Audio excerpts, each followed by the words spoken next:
Lionel Messi ও নেইমারদের বিশ্ব ফুটবলের দুই পরাশক্তি আর্জেন্টিনা ও ব্রাজিলের বিপক্ষে এবার মাঠে নামছে বাংলাদেশ ফুটবল দল। কি স্বপ্নের মতো না? মেসি নেইমারদের দেশের বিরুদ্ধেই লড়াই, স্বপ্নের মতো তো হবেই। এমন স্বপ্নের মুহূর্ত এর আগে দেখেননি বাংলাদেশ ফুটবল ভক্তরা।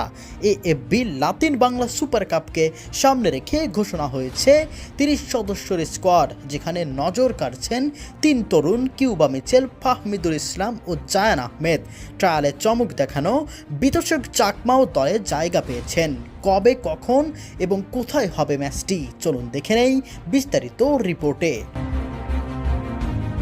ফুটবল ইতিহাসের সবচেয়ে ভয়ঙ্কর প্রতিদ্বন্দ্বী দুই দল আর্জেন্টিনা ও ব্রাজিল, এবং এই দুই দলের সবচেয়ে পাগলাটে ভক্ত হয়তো বাংলাদেশেই অবস্থিত।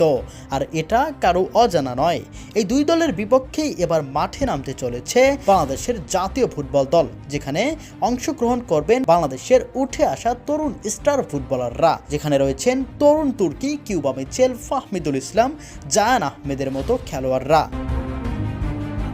আসরের প্রথম ম্যাচে 5 বারের বিশ্ব চ্যাম্পিয়ন ব্রাজিলের বিপক্ষে মাঠে নামবে বাংলাদেশ। 5ই ডিসেম্বর সন্ধ্যা 7টায় মুখোমুখি হবে এই ম্যাচটি, এবং আসরের দ্বিতীয় ম্যাচে বর্তমান বিশ্ব চ্যাম্পিয়ন আর্জেন্টিনার বিপক্ষে 7ই ডিসেম্বর জাতীয় স্টেডিয়ামে সন্ধ্যা 7টায় মুখোমুখি হবে দুই দল। এর থেকেও জাঁকজমকপূর্ণ ম্যাচটি অনুষ্ঠিত হবে 11ই ডিসেম্বর জাতীয় স্টেডিয়ামে সন্ধ্যা 7টায় মুখোমুখি হবে এই দুই চিরপ্রতিদ্বন্দ্বী।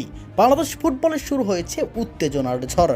লাতিন পরাশক্তিদের বিরুদ্ধে লড়াইয়ের প্রস্তুতিতে টকবক করছে পুরো দেশ।